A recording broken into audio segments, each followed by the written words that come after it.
So today we're going to be going over aspects of the case that weren't so much reported on, things that you don't already know about the case, most likely. First, I want to show you Matt Haas's contact page for his website. He's saying that $10,000 per use of his songs or materials, which is crazy because that's video, song, whatever, $10,000 per instance. That's grossly inflated. When I was on the set of American Idol, the producers had told me that each song, when it was performed on national television, could be licensed for anywhere between $1,500 to $3,000. That's per instance, and these songs were being broadcast into millions of people's homes simultaneously. And, you know, let's not forget that songs like that everybody knows about, like Whitney Houston's I Will Always Love You, $10,000 per instance is grossly outrageous. If somebody were to perform Whitney Houston's I Will Always Love You on American Idol, it would have been anywhere between $1,500 to $3,000 and not $10,000. Also think that if Whitney Houston's I Will Always Love You is played in bars, restaurants, etc., all over the world, say it's being played right now, it's probably being played in at least 1 million establishments, and each of these people, to get a purchase of those rights to that catalog, to license that song for use in public consumption, as it were, they're not paying $10,000 per instance.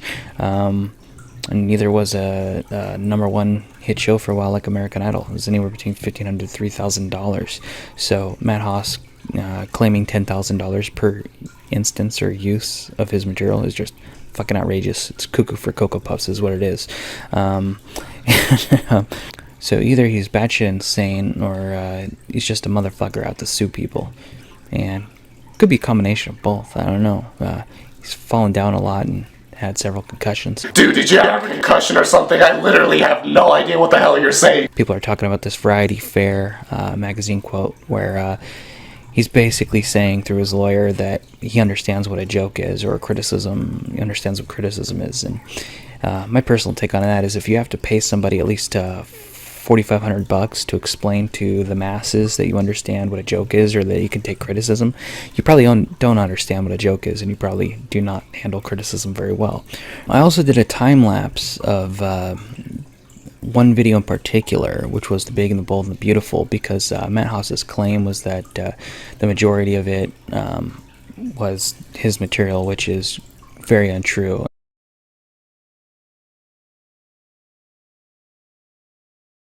And so you can see in this video over here, if there's anybody who's in doubt about whether or not H3 had just pretty much broadcasted his content without adding anything to it, or that the majority of the video was Haas's content, you're grossly mistaken, and you can see that by watching this video over here.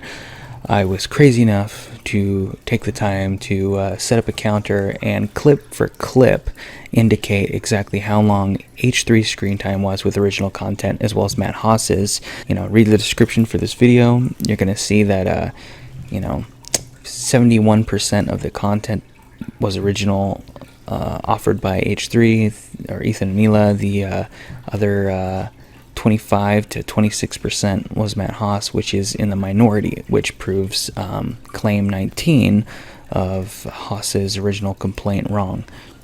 So you can clearly see that through that video. The math is there.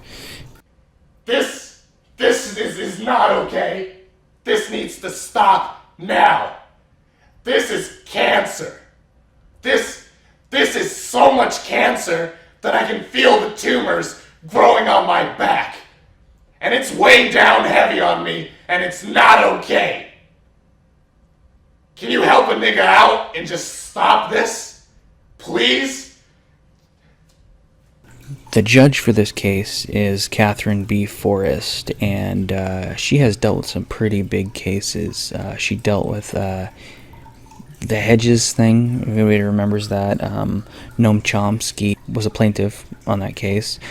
It was that big thing you heard about. It was in the news everywhere where the Obama administration, through their secret court or whatever, wanted to detain people on suspicion of terrorism charges. indefinitely and without reading them their Miranda rights or telling anybody what they'd done. And this raised all sorts of civil liberties questions, which you can understand why Noam Chomsky was involved. And so the judge was reasonable here. Despite being nominated by the Obama administration, Catherine B. Forrest, the Honorable Catherine B. Forrest, ruled against it, saying that it violates First and Fifth Amendment. There are issues with due process here. So she was sensible on that ruling. It was later appealed. The other thing she was a judge on was the Ross Ulbricht Silk Road thing. Anybody remember the Silk Road? That was where you could get all these illegal drugs and stuff like that. I didn't personally do it, but a lot of people did apparently.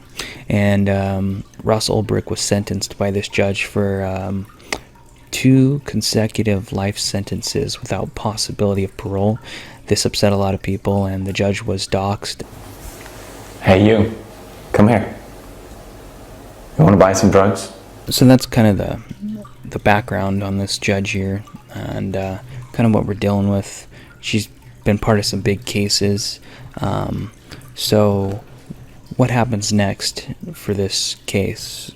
There's going to be an initial pretrial conference on Thursday, June 16th, 2016 at 3 p.m. So Thursday, June 16th, 3 p.m., there's going to be an initial pretrial conference, meeting with the judge discussing the particulars of the case. And it's either up to the judge to grant a jury trial, deny the jury trial, or dismiss the case. The issue with jury trials in civil proceedings is that whoever is going to incur court fees, most likely Matt Haas, at the end of this is going to have to pay for that jury. As far as the attorney for Haas, Tim Booker, he is a jiu-jitsu artist and jiu-jitsu practitioner. I've been watching this video online of him and trying to figure out whether he was a top or a bottom, but it appears as if he does not like getting mounted, but yet at the same time he appears to be something of a top, asserting his masculinity here. We can see, yep, he got on top. He got on top of that other man. Very good job. Initially Haas wanted to settle for attorney fees, so I don't think he expected a long-term trial here. The question I have is, can he afford it? A case in which can cost a lot of money, take a lot of time. He lives in California, even though he filed the lawsuit in New York, so there's locality issues for him as far as transportation is concerned.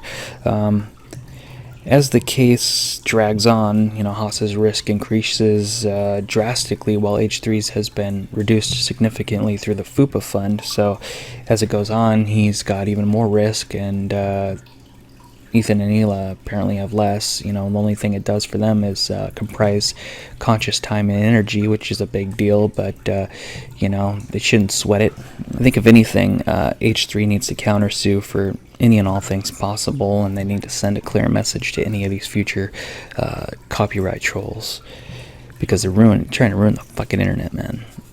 So again, the next step in this case is an initial pretrial conference, which will be held in the great state of New York by the Honorable Catherine B. Forrest on Thursday, June 16th, 2016, 3 p.m. Central Standard Time.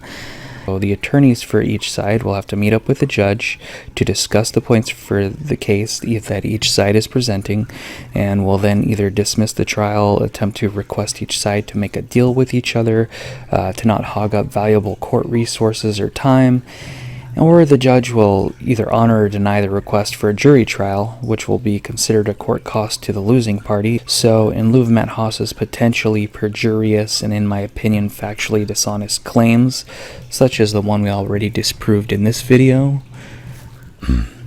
I can see Haas dropping the case and being stuck with fees. As far as the hate Matt Haas has been getting on the internet from, everyone in the entire world, I have vowed not to add any further to it. Scout's honor. And now for your moment of zen.